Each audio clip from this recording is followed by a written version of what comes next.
Richard Thaler, Cass Sunstein. Dürtmə.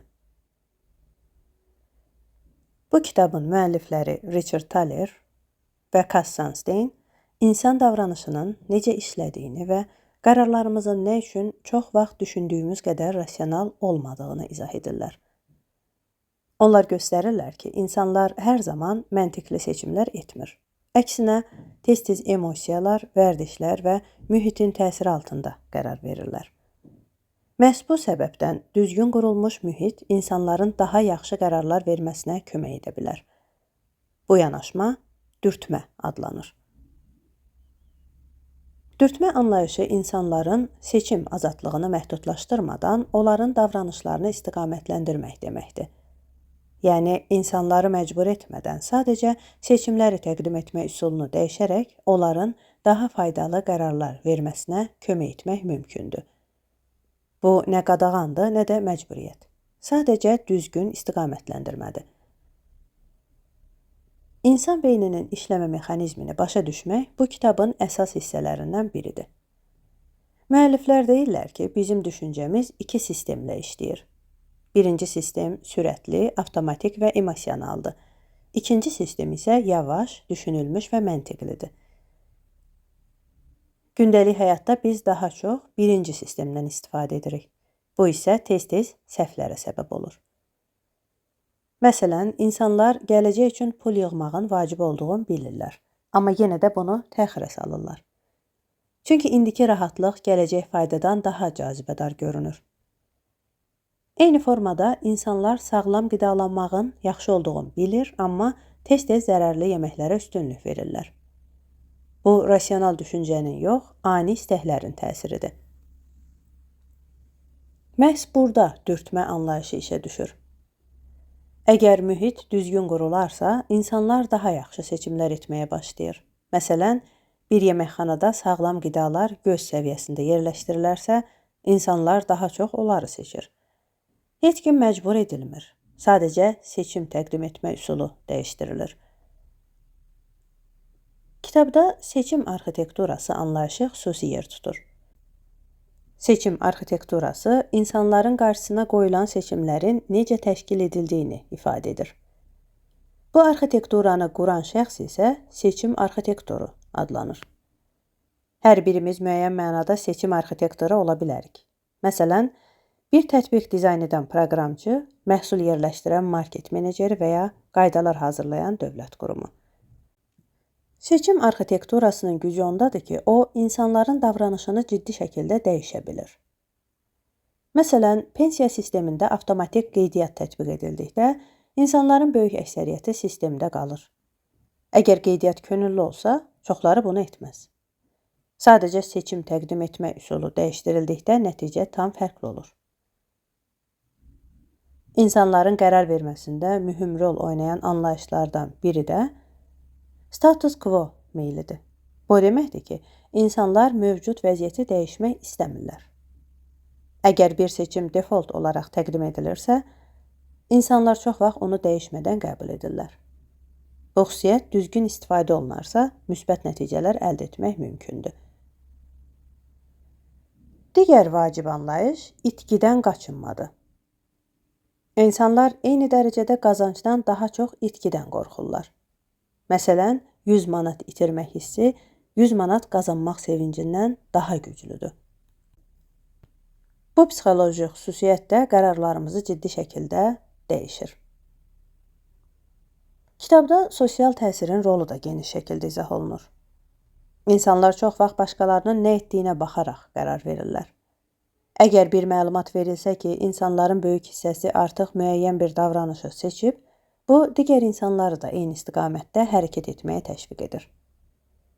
Məsələn, bu ərazidə yaşayan insanların 80% elektrik enerjisinə qənaət edir kimi mesajlar insan davranışını dəyişə bilir. Dürtmə yanaşması yalnız fərdi səviyyədə deyil, dövlət siyasətində də tətbiq olunur. Müxtəlif ölkələrdə xüsusi dürtmə qrupları yaradılıb və onlar insanların daha sağlam, daha qənaətcil və daha məsuliyyətli davranmasına kömək edən sistemlər qurulur. Bu yanaşma xüsusilə vergi ödənişləri, səhiyyə və maliyyə sahələrində geniş istifadə olunur. Məsələn, vergi ödəməyən insanlara göndərilən məktublarda əksər vətəndaşlar vergisini vaxtında ödəyir kimi ifadələr əlavə edildikdə ödəniş faizi artır. Bu, sadə bir psixoloji dürtmədir. Sağlamlıq sahəsində də bu yanaşma effektivdir. Siqaret qutularında qorxuducu şəkillərin yerləşdirilməsi, qidaların üzərində kalorinin göstərilməsi və ya sağlam seçimlərin daha əlçatan edilməsi insanların davranışını dəyişir. Yenə də heç kim məcbur edilmir. Sadəcə seçim mühiti dəyişdirilir. Kitab həm də etik məsələlərə toxunur. Müəlliflər vurğulayırlar ki, dürtmə insanlara zərər vermək üçün yox, onların xeyrinə istifadə olunmalıdır. Bu yanaşma libertarian paternalizm adlanır. Yəni, insan azadlığı qorunur, amma eyni zamanda onun rifahı da nəzərə alınır. Bu yanaşmanın əsas prinsipi budur. İnsanları düzgün istiqamətə yönləndir, amma onların seçim azadlığını əlindən alma. İnsan istəsə hər zaman fərqli seçim edə bilməlidir. Kitabın başqa bir mühüm mesajı odur ki, kiçik dəyişikliklər böyük nəticələr yarada bilər. Bəzən sadəcə bir detalın dəyişməsi insanların davranışını kökündən dəyişir. Bu isə həm fərdi həyatımızda, həm də peşəkar fəaliyyətimizdə böyük imkanlar açır. Məsələn, bir tətbiqdə düymələrin rənginin dəyişdirilməsi, bir formanın sadələşdirilməsi və ya məlumatın təqdim olunma formasının fərqli olması istifadəçi davranışını dəyişə bilər. Bu xüsusilə məhsul dizaynı və texnologiya sahəsində çox önəmlidir. Gündəlik həyatımızda da dürtmə prinsipini tətbiq etmək mümkündür. Əgər sağlam qidalanmaq istəyiriksə, sadəcə evdə sağlam qidaları daha əlçatan yerə qoymaq kifayətdir. Əgər daha çox kitab oxumaq istəyiriksə, kitabı göz önündə saxlamaq təsirli olur. Kiçik dəyişikliklər davranışa böyük təsir edir. Dürtmə bizə öyrədir ki, özümüzü dəyişmək üçün iradə gücünə tam güvənmək lazım deyil. Əksinə, mühiti dəyişmək daha effektivdir. İnsan zəifliklərini qəbul edib, sistemi buna uyğun qurmaq daha real yanaşmadır. Kitab həmçinin göstərir ki, insanlar çox vaxt seçim bolluğunda çaşqınlıq yaşayır. Çox seçim olduqda qərar vermək çətinləşir və insanlar ya qərar vermir, ya da səhv seçim edir. Buna görə də seçimlərin sadələşdirilməsi vacibdir. Sadə, aydın və strukturlaşdırılmış seçimlər insanların daha yaxşı qərarlar verməsinə kömək edir. Bu prinsip həm biznesdə, həm də gündəlik həyatda geniş tətbiq olunur. Nəticə olaraq bu əsər bizə insan davranışını daha dərindən anlamaq öyrədir. O göstərir ki, insanlar mükəmməl, rasional varlıqlar deyil və bu normaldır. Əsas məsələ bu reallığı qəbul edib, sistemləri buna uyğun qurmaqdır. Dürtmə yanaşması bizə daha ağıllı, daha sağlam və daha faydalı qərarlar vermək üçün güclü alətlər təqdim edir. Bu həm fərdi inkişaf, həm də cəmiyyətin inkişafı üçün mühüm bir yanaşmadır. Əgər biz seçimlərimizi daha yaxşı idarə etmək istəyiriksə, ilk növbədə mühitimizi dəyişməliyik. Çünki insan davranışı çox vaxt iradədən, yox, şəraitdən asılıdır.